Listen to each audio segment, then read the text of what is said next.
welcome back to another great tutorial from videoschoolonline.com. This is Phil Ebener. Today we're talking about the shatter effect. One of the best effects from After Effects built into the software, but also somewhat confusing to new users. So let me just show you an example of what you can do with the shatter effect. This is pretty simple. It took me like 5 minutes. I would add a lot more details, but basically a baseball shattering a window. You know, we have the baseball arriving, shattering, going through, and, you know, falling back behind the glass. And yeah, terrible, you know, juju throwing a baseball through a stained glass window, but awesome in After Effects and a good example for this tutorial. So let's just go ahead and get started on a new composition. So I'm just going to add a new composition, 1920 by 1080. Oops, I don't want that locked. I want this 1920 by 1080. I'm just going to make this 5 seconds. That's really all I need. Alright, so then I'm going to add this stained glass picture that I found online. So this is just for example. And then you want to add shatter. So type in shatter over in your effects and presets search. It's under simulation and drag and drop it. Uh-oh, what just happened? Your image just turned into a brick wall with some circles through it. Well, up here in the effects controls, you can see what happened. Under view, it changed to wireframe in forces. We want to change this to rendered first of all. Well, this is the first thing you want to do. So as you scrub through this, you can see now how the shatter works. It basically pops out and shatters your image into a million different pieces. All this stuff you can edit. The size, the shape, the velocity, the gravity, all through these different things over here. So let's just go through that for this example. Under shape, you'll find the pattern, under pattern, all these different shapes. Obviously for glass, or a stained glass window, the shatter effect should look like glass. So if you change it changes into sort of triangular pieces. But I want to add a little bit more differentiation into these pieces. So first I'm going to increase repetitions to 20 so that there's more pieces. And then extrusion depth, this is how thick the pieces look. So it basically makes 3D pieces out of it. But glass is pretty thin, so I'm going to change this to 0.01. Maybe 0.02. Let's try 0.02. And now the pieces are, you know, it still has a 3D effect to it, but it's not like a thick chunk of block. You can change the direction, you know, what direction you want it to fly out of and all that kind of stuff as well. And you can change the origin of this. If you click here and then move the spot, you can change it either from, you know, the center of this picture or up or down or whatever. So now if you render it out by pressing 0 on your number pad, you know, and it takes a little while to render out because it's a big intensive, a RAM intensive effect. You can see how this flies out.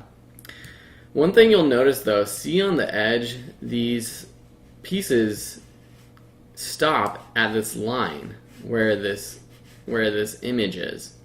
And so the way to fix that, because that's not natural, these pieces wouldn't just like be cut off right here. They would fly off to the sides. The way to fix that is to pre-compose this image. So go ahead and right click and then go select pre-compose and then leave all attributes in comp 1. That's our previous composition, and select OK.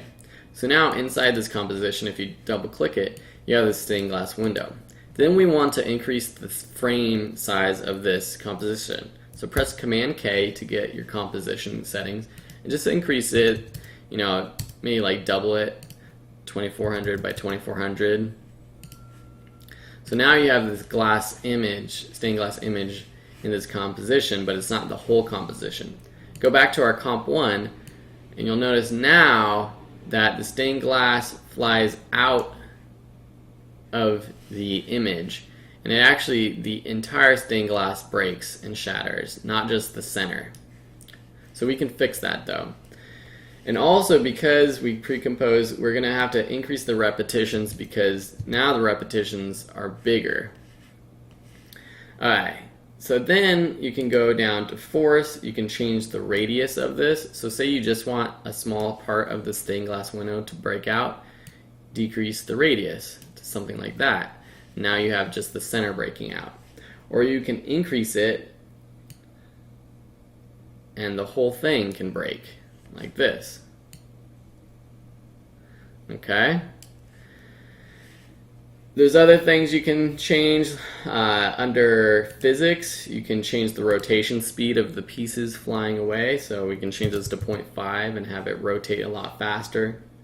We can increase the randomness, so it's not just, before it kind of looks like just like, wow, that's a perfect shatter. Let me drop the quality to third and render it out. See how it just looks like perfect shatter from the middle. Boom. Okay, so then you can change the randomness to something like 0.3, and it just increases the randomness of where these pieces fly. We can decrease the strength if we want it to move a little bit slower up here under force 1. You can increase gravity if you want it to drop faster. So if I move it up to 13.2, this is going to really drop down fast. But that might be a little bit more unique or more, natural. The last thing though is we want to change this so that it doesn't just start at the beginning of this composition. So, because we want to see the stained glass on there for a while. And if we move it up, it just starts as soon as the composition is on the screen. So we're going to right click and go up to time and enable time remapping. And so this creates a keyframe for the start of this composition and the end of it, if you see over here at the very end. If we just move this up, however far we want, and then extend the start of this layer, see, now we have our stained glass window in our composition, for 15 frames, a little less than a second, and then it starts the shatter. So that's how you have it played later in the composition. So there's lots more, and it really takes just playing around with the shatter effect to get the right sort of techniques and, different gravities, different strengths, all that stuff. It's all about playing around with it, but you know the basics now. So go out, try it out, create some awesome shattering, videos, and then send them to me so I can see your work. If you have any questions, please let me know. Hit me up in the comments below, like this video, subscribe if you can, and otherwise, just have a great day, and we'll see you soon.